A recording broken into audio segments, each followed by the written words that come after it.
$3.7 billion and 20 years of construction for a dream. Fontainebleau was built as a fortress of hope, carrying the promise of bringing Las Vegas back to its golden age. But less than 18 months after opening, that fortress became a graveyard of jobs, burying thousands of dreams that never took shape. Fontainebleau was once hailed as a symbol of Vegas reborn, a magnificent structure with opulent rooms, high-end restaurants, and thousands of job opportunities. However, when the wheels of profit stop turning, the entire system collapses in a chain reaction. More than 6,500 workers who once believed they were contributing to the future of Vegas now have to line up for unemployment benefits, lost their homes, lost their faith, and even their dignity as workers. Vegas once bet everything on the Fontainebleau and lost it all.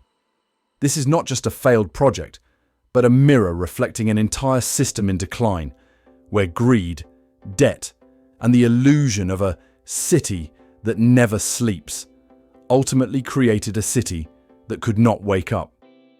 In today's video, join us as we uncover the truth behind the shocking collapse of Fontainebleau, a project once hailed as Vegas's hope for revival, but now a symbol of greed, mismanagement, and extravagant delusion. What is really happening to the people left behind after the stage lights go out? Everything will be revealed right now. The Fontainebleau Vegas Hotel had a disastrous start. A concise statement that is sufficient to capture the entire tragedy of a project once considered the beacon of hope for Las Vegas. Fontainebleau is not just a building, but the reborn dream of an entire city. A place where people believe the opulent lights can rekindle the faded golden age. However, from the moment construction began, this project became a long series of setbacks, delays, and financial crises. It took nearly 20 years of struggling through the desert for the Fontainebleau Las Vegas to be completed.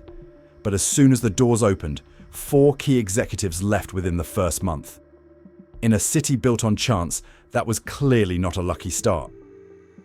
Reports later indicated that the hotel was losing up to $400,000 per day, as operating costs, from staffing, advertising, and maintenance to utilities, far exceeded revenue from rooms, dining, and the casino.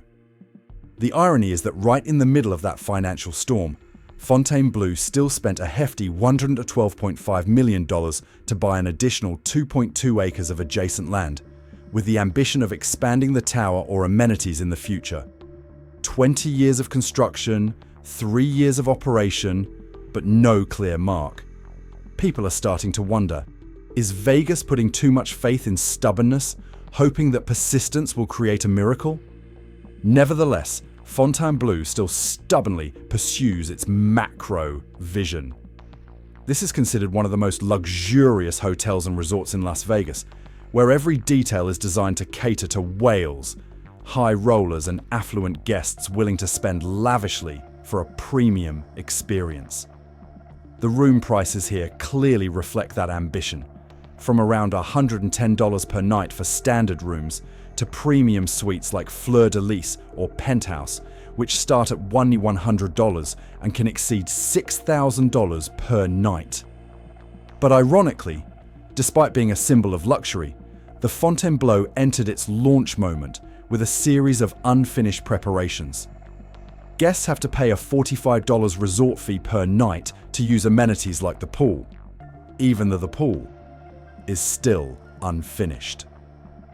In the advertisement, the hotel proudly boasts of having 36 bars and restaurants, but 15 of them were not ready when it opened. Not to mention, Fontainebleau has been the target of criticism from both the media and customers. A tourist shared on social media that he had to wait over an hour for a $24 plate of nachos, and when the dish was brought out, there were only 6 measly chips. Not only that, but on TripAdvisor, many diners are complaining about unbelievable experiences at this $3.7 billion hotel. Old food in the refrigerator, trash and food crumbs scattered in the rooms, and basic service errors that even roadside motels rarely make. Those stories, once told with personal frustration, gradually became a smouldering fire that consumed the brand image Fontainebleau was trying to build. By the end of 2025, the situation became even more tense. The number of visitors to Las Vegas has significantly decreased compared to 2024. Fewer flights, fewer conferences, and the northern areas of the Strip, where the Fontainebleau is located, have become deserted. Visitors have to get lost to find this place, making the strategy targeting the ultra-rich VIP players and luxury goods buyers a complete failure in a context where even the wealthy are tightening their belts. The construction site, which was abandoned for 17 years, is now complete, but the memory of it remains like an unhealed scar on the city's body. For nearly 2 decades, that colossal block of concrete stood like a wasteland in the desert, suffocating the small businesses around it and plunging the entire neighborhood into silence. Despite being polished by the lights and extravagant billboards, the Fontainebleau still carries a strange artificiality, as if trying to prove its worth by any means, while deep down lies a desperation wrapped in a luxurious facade. Is America taking its final gamble on its own illusion? A place where opulence is built not on belief, but on the fear of admitting that the golden age is over.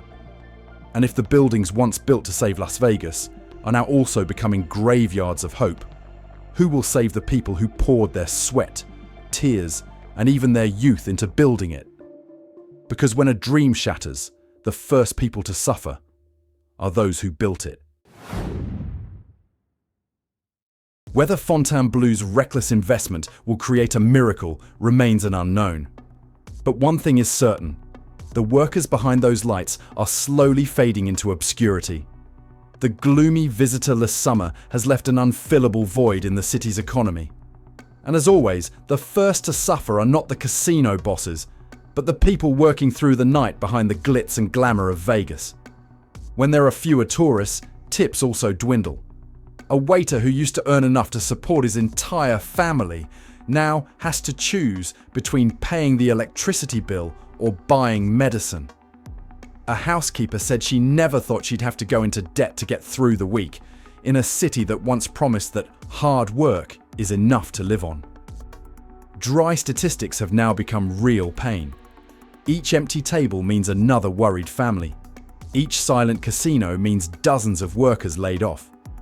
The casino industry is also not immune to the cost storm. Salaries, benefits, maintenance, utilities, advertising, everything is escalating. While revenue plummeted, keeping the large workforce only deepened the losses. Corporations were forced to shift to a leaner operations strategy, operating more efficiently with fewer people, but appearing more effective on paper. For Fontainebleau, which has been struggling financially from the very beginning, the layoff storm seems inevitable. According to the Las Vegas Review-Journal, in May 2025, Fontainebleau laid off dozens of casino dealers, possibly up to 60 people, as part of a plan to cut labor costs. The termination letters came suddenly, without any warning. Those who stayed lived in fear, not knowing if their name would appear on the next list tomorrow. Not only that, but a series of key leadership positions, from CFO, CTO, COO to beverage director, also left one after another. The constant changes at the executive level have thrown the entire system into a state of instability. Each restructuring is a new screening of personnel, and those at the lowest level of the system, service staff, technicians, laborers, are the first to be eliminated. If even key positions can be eliminated, where is the safe zone for the over 6,300 workers who are operating this dream machine? The dealers who once brought laughter to the players, the servers who brought drinks to the VIP tables, the lighting engineers who operated the lights during the concert, all are now just numbers on the cost sheet. They are the soul of Las Vegas, yet they are treated as details that can be replaced at any time. The problem isn't just about personnel. It's also a disconnect between people and experience. When employees were laid off, the luxury service that Fontainebleau once advertised became empty. Genuine smiles are being replaced by the coldness of advanced technology. And then, the wealthy tourists that Fontainebleau had targeted also began to withdraw, taking with them the very thing Vegas used to sell, the feeling of being welcome. If a city once built on the belief that every job has value is now cutting off the very people who created it, what is left of Vegas beside empty lights? And when the 6,300 hands that once kept this machine running are now forced to fall silent, does anyone on the highest floors hear their fall?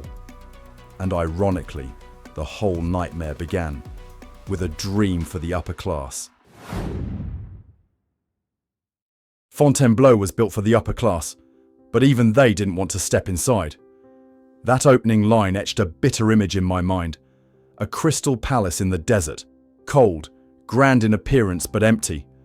That hotel promised 800 a night suites with ultra-luxury standards, 36 fine dining restaurants, Missoni boutiques, Giuseppe Zanotti shoes, and a level of service that many once believed would be a benchmark for modern America. But the reality is, this place is no different from a haunted castle. It has an exterior, it smells of luxury, but it has no soul to keep anyone here. Compared to Wynn and Encore, names etched in the memory of old Vegas with personalized service, warm lobbies, and iconic settings, Fontainebleau is like a perfect but soulless adopted child. It lacks the familiar stories, the familiar smiles, the connection that was once built over time. How many remember that Wynn used to shake hands with every guest like a friend? That Encore used to remember returning guests' names, while Fontainebleau, even with its classy sign, left guests to find their own way into the empty lobby. At the industry level, there are signs of instability that cannot be ignored. While the luxury travel segment still shows resilience, overall spending is under pressure, and prioritizing wealthy guests means completely eliminating a large segment of the population. The middle class, who have contributed to Vegas's survival for decades. If 80% of regular customers are excluded from view, premium customers won't be able to amplify enough to fill that gap. That Crystal Palace, in reality, was built on a layer of quicksand, an unstable foundation where no one dared to dream anymore. The cold light reflected off the stone floor, the hall as empty as a deserted museum hall. No footsteps, no conversation. No need for many words. The silence itself is a condemnation. When ordinary people no longer have a place, the city begins to become a ghost of itself.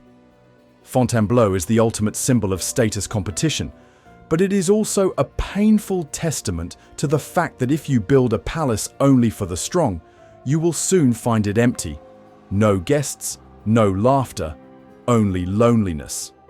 Solution: major brands like Marriott, Hilton, and MGM could partner with training organizations to create a resort luxury skills conversion program for mid-career employees, or provide medical and mental health support for those affected.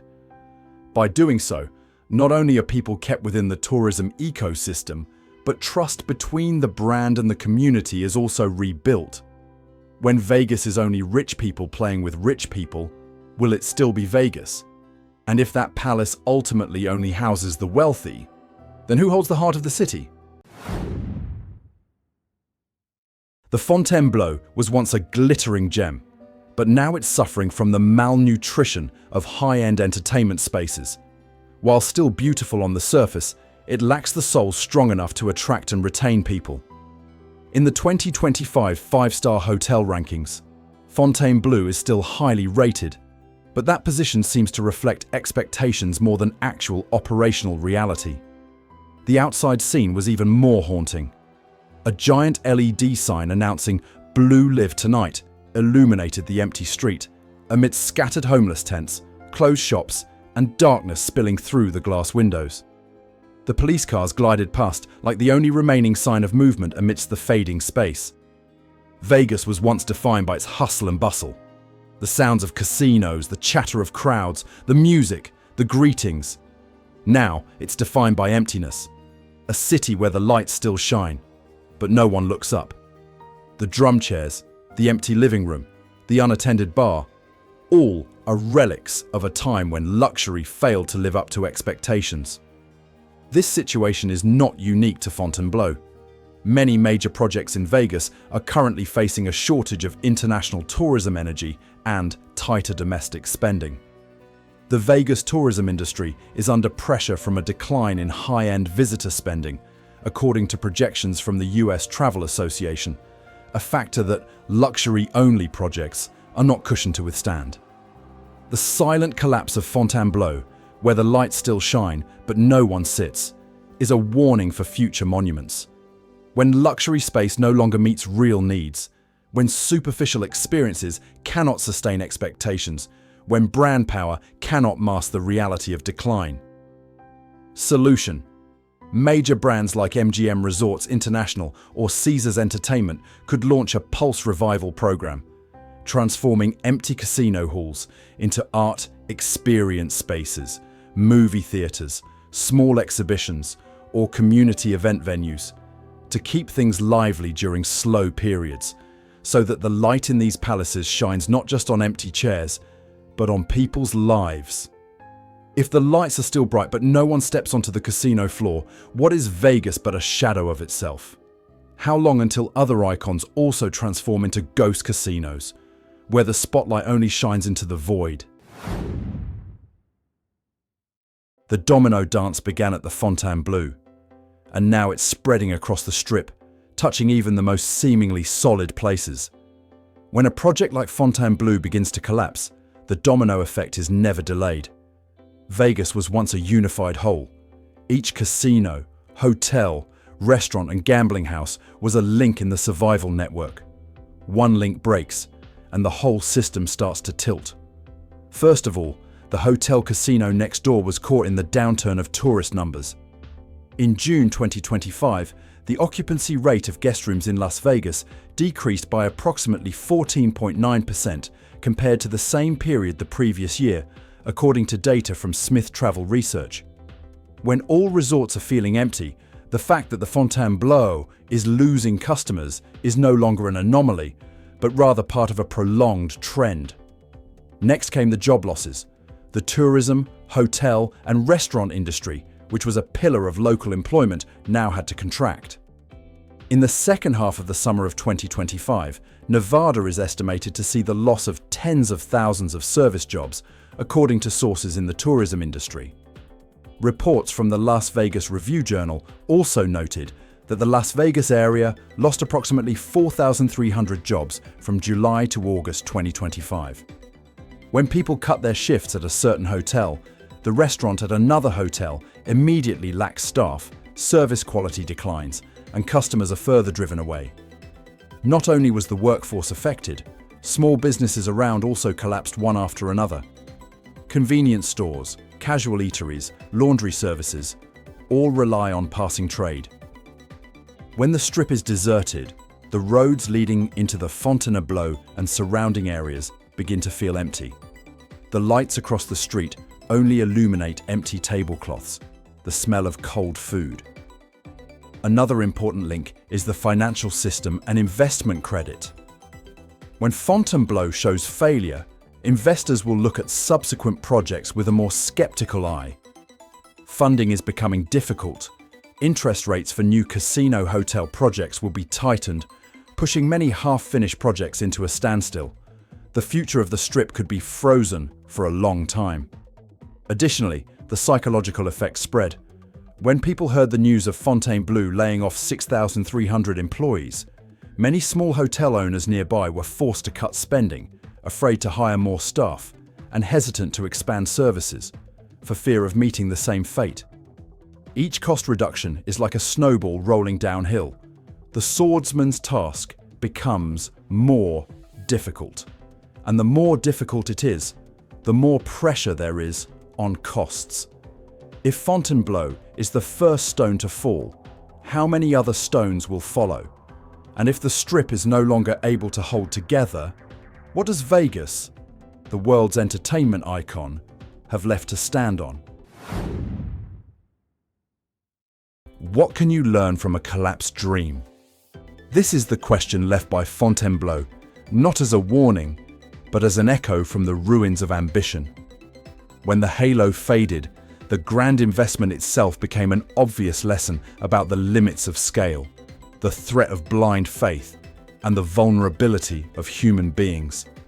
If you don't look closely, it's easy to think this is a single failure, but in reality, it's packed with lessons for the entire tourism and entertainment industry. First of all, the luxury-only model easily leads to the trap of self-isolation. When you build to serve only the ultra-wealthy, you exclude the majority. And when the majority withdraws, even the upper class lacks the strength to bear the costs. Similarly, when Las Vegas saw a 11.3% drop in tourism in June 2025 compared to the same period the previous year, and an approximately 13% decrease in international visitors, it indicates that a portion of the elite clientele could not fill the gap left by the majority. Second, the sustainability of the model depends on an external support network. Sidewalk restaurants, small shops, delivery services, all seemingly secondary links that are actually the threads holding the ecosystem together. When Fontainebleau plunged into crisis, not only did it collapse, but the surrounding community was also dragged down. Who remembers the small coffee shops and souvenir stores that are now silently closed? Third, trust and credibility are invaluable assets that cannot be measured in dollars. Fontainebleau may spend billions, but just one bad review or poor service can cause trust to collapse immediately. In the age of social media and online reviews, each negative experience can spread widely, causing even a once glorious building to lose its soul in the public eye. Finally, the combination of large investments and policy, market demand risks is a losing bet without flexible vision. Fontainebleau bet on a future where ultra-wealthy guests would continue to flock. But as luxury travel trends were impacted and spending became more cautious, that model became a burden. The US Travel Association predicts a 6.3% decrease in international visitors to the US in 2025, a warning that cannot be ignored by any project reliant on foreign guests. In this collapsing landscape, major brands that can maintain their position can transform from observers into leaders.